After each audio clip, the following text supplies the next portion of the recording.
Howdy, Iron Horse fans, and welcome to the Iron Horse Roundup.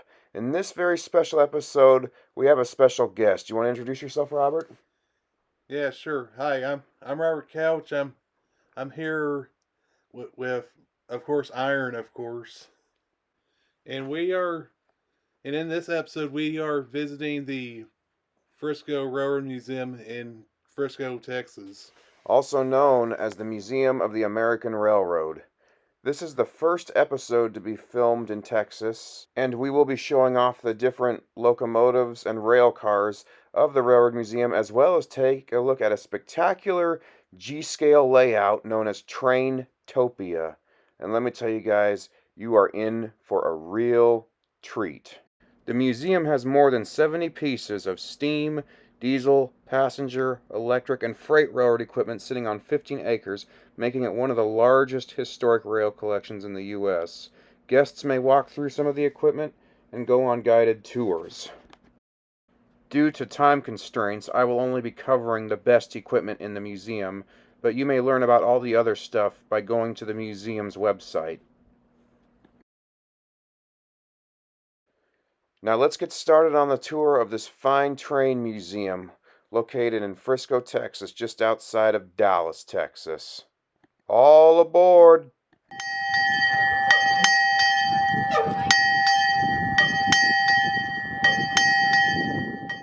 We will start with my personal favorite of the museum, Union Pacific 4018, one of 25 Union Pacific big boys built and one of 8 that are preserved. So Robert, what can you tell us about 4018 here? Union Pacific 4018 is a 4-cylinder articulated 4884 big boy type steam locomotive that was owned by the Union Pacific Railroad. It was built in 1941 by Alco for Union Pacific, along with the other big boy locomotives. It was designed mainly for fast freight service. The locomotive last operated in October of 1957. Then it went into storage with several other steam locomotives at Union Pacific Cheyenne shops, but was not officially retired until 1962. 4018 was close to becoming a movie star, and was also a potential candidate for steaming long before its sibling, number 4014, which is now the only operating big boy. This is the third big boy locomotive I have seen now, the other two being the aforementioned 4014 and 4005 in Denver, Colorado at the Forney Transportation Museum. It was also my first time being able to climb one of these giant iron horses, and I must say, it was a very exhilarating feeling to be on one of these steam giants. Which is why Robert and I affectionately refer to these giant iron horses as the kings of the rails. Oh, yes, and they don't call them big boys for nothing. Indeed. As with all big boys, the famous Union Pacific shield is located on the front.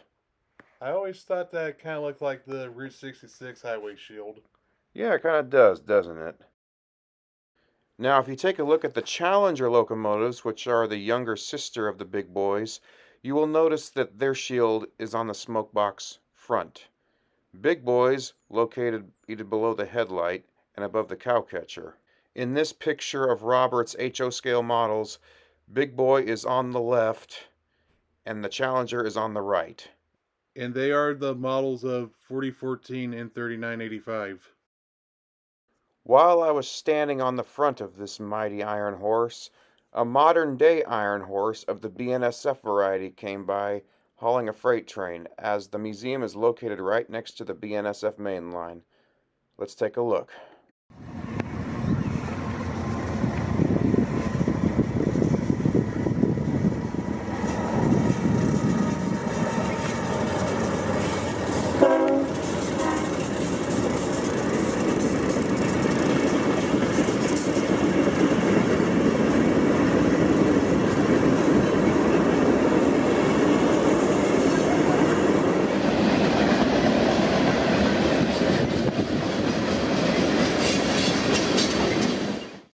The second museum star here at this particular museum is Robert's personal favorite. Take it away, Robert. This here is Frisco 45001. She is a 484 Northern steam locomotive that was built for the St. Louis and San Francisco Railway, also known as the Frisco, by Baldwin Locomotive Works in November of 1942. The Frisco 4500 locomotives, specifically locomotive number 4500, which is up in Tulsa, Oklahoma, and what I work on, 4501 as right here, and 4502, which ain't around no more, as being three of the 25 northern locomotives that were built for Frisco during World War II. They were designated for use on the railroad's named passenger train service known as the Meteor. These three locomotives were delivered in a distinctive zephyr blue, white, and gray paint scheme with Meteor spelled out across on the tender in bold red lettering, as you can see in this picture. The Meteor would run overnight between Oklahoma City and St. Louis and Tulsa, and was later extended to Lawton, Oklahoma, on July 18, 1955. These three locomotives were also used to pull the Texas Special in 1948. Number 4501, while still in the Meteor livery, was used to pull President Harry Truman whistle stop tour train through his home state of Missouri. Number 4501 now resides on stacked display at the Museum of American Railroad in Frisco, Texas. And just like the big boys, 25 of them were made, but sadly only 4 are left, which is 4500, 4501, 4516, and 4524. And here is the sister engine number 4500 that sits in Tulsa at the Route 66 Village, which is one of the locomotives I personally work on.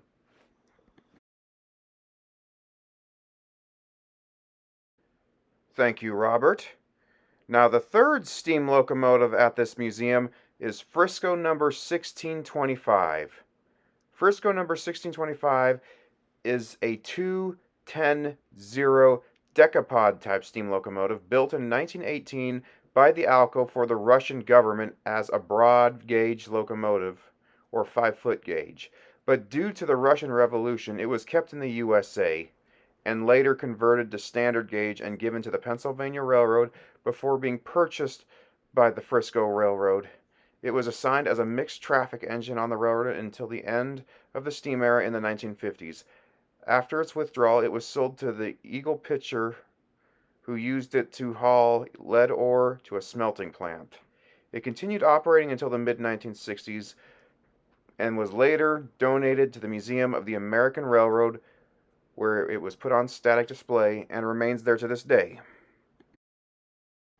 The fourth and final steam locomotive of the collection here is Dallas Terminal Number 7, an 060 oil-burning switcher locomotive that was an essential part of the terminal's daily and nightly operations, shuffling cars between trains on the 11 station tracks during the peak years of rail travel. During that time, Dallas saw nearly 100 daily arrivals and departures through the bustling train station. Many railroads provided connecting service where cars were transferred from one train to another during the station stops. It was common practice with sleeping cars where first-class passengers effectively changed trains without leaving their accommodations. During these brief layovers, locomotive number 7 would grab cars from the rear of an incoming train and couple them to the rear of an outbound train, all while threading through a labyrinth of tracks on a very tight schedule. The process was nothing short of a logistical feat, safely moving heavy equipment through the busy terminal while harnessing the power of steam often under adverse conditions, weather or otherwise. The engine also transferred mail and express cars to and from neighboring terminal annex post office and the Railway Express building. I gotta say, for such a small locomotive, it had a huge job, wouldn't you say, Robert? Yeah, and like what Thomas said in Magic Railroad, little engines can definitely do big things. Indeed, they can. Think Thomas or the little engine that indeed could. Well, that covers the steam locomotives of the museum. Now let's head on to the more modern stuff like the electrics and the diesels, starting with this Pennsylvania GG1. This GG1 locomotive was designed and built by the Pennsylvania Railroad to pull 12 to 14 car passenger trains, such as the famed Broadway Limited on its high-speed run on the electrified Northeast Corridor between Harrisburg and Philadelphia, Pennsylvania, New York City, and Washington, D.C. Its unique center cab design was intended to provide safety and visibility for the crews, but industrial designer Raymond Loewy refined the design with an all-welded car body and distinctive paint scheme with 5 gold stripes. The locomotive drew power from an 11,000-volt AC current, transmitted in overhead electrical lines, and developed in 4620 horsepower, or otherwise or 4,620 horsepower, easily allowing speeds of 100 miles per hour. After more than 50 years of operations, the last of the 139 GG1s were built and retired in 1983, with 16 remaining in museums today, including this one in Frisco, Texas.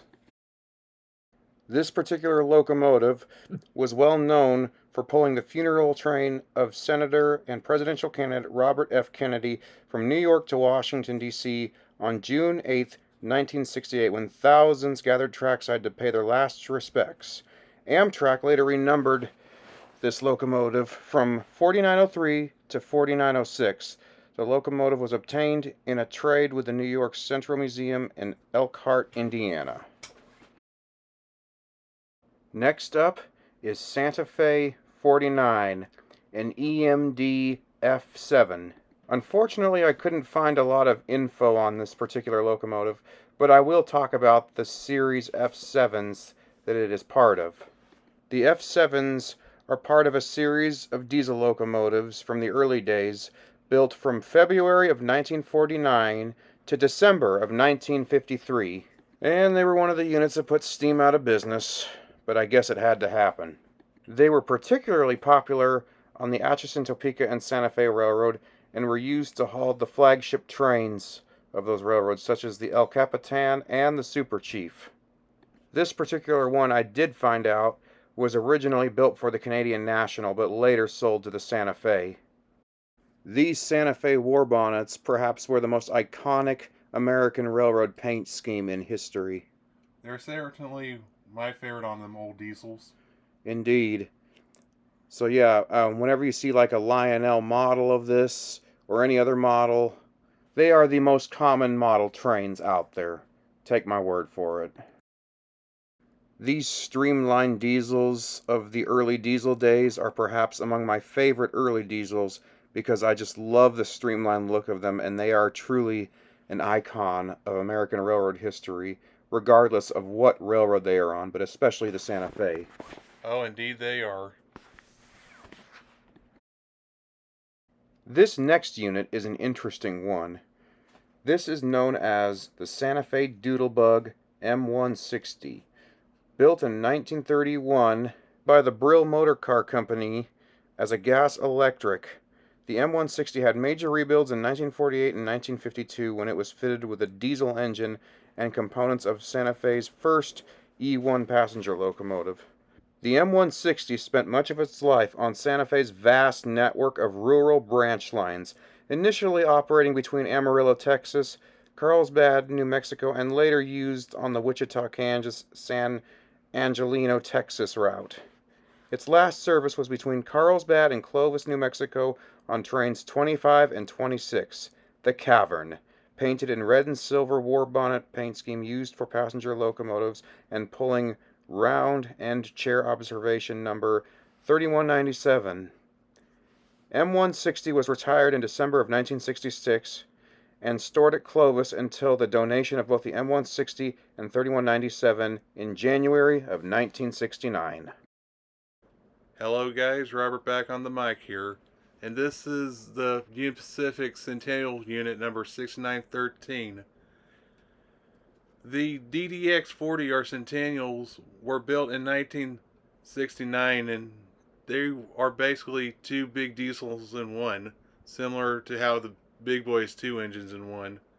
Built in 1969 by General Motors, it was made for the 100th anniversary of the Transcontinental Railroad. The EMD DDA-40X or the Centennials were very powerful back in their day. They can produce up to 6,600 horsepower. So basically they are the big boys of the diesel world. That is correct. Yeah, you see, Union Pacific had the biggest steam locomotives in the world and the biggest diesels in the world. Fancy that. These locomotives were built between 1969 and 1971. 46 were made, but there's only 13 examples left in existence today, including 6915 at the Rail Giants Train Museum in Pomona, California. Last but not least, for the museum section of this video, is the Metra electric equipment. These ex-Metra coaches here were once part of Chicago's big commuter railroad, simply known as Metra. Some of these units were built by the St. Louis Car Company, while others were built by Bombardier Transportation. To learn about the rest of the equipment at this museum, go to the museumoftheamericanrailroad.com. I would like to thank the museum crew for giving us this special tour on a Sunday, as Sundays are not usually the days that they give public tours to this museum, and that was very generous of them. Now on to Traintopia inside the Frisco Discovery Center. Originally made by a Texas-born military man named Steve Sanders and donated by his family after he passed away in 2013. And I must say, he had good taste because just like me, he loved the desert. And 80% of this layout outside of the Dallas, Texas part of it is all desert southwest. Let's take a look at this fine train layout and the G-scale trains as they traverse the landscape of the American Southwest. Okay boys, let's roll them out.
that's it for this episode. I also wanted to mention that the Train Museum in Frisco, Texas happens to have a piece of Dallas airport history in the form of the AirTrans, an old people mover system that operated from 1974 to 2005. It was replaced by the Skylink, which I coincidentally rode the other day when I had a layover in Dallas headed to Tulsa, Oklahoma. I will post a video of it in just a moment, but first, Robert has a few words to say. All I got is thanks for watching, and may your lights be green on the high iron. Indeed. Happy rails, everyone. Please do not block the doors. Allow people to exit.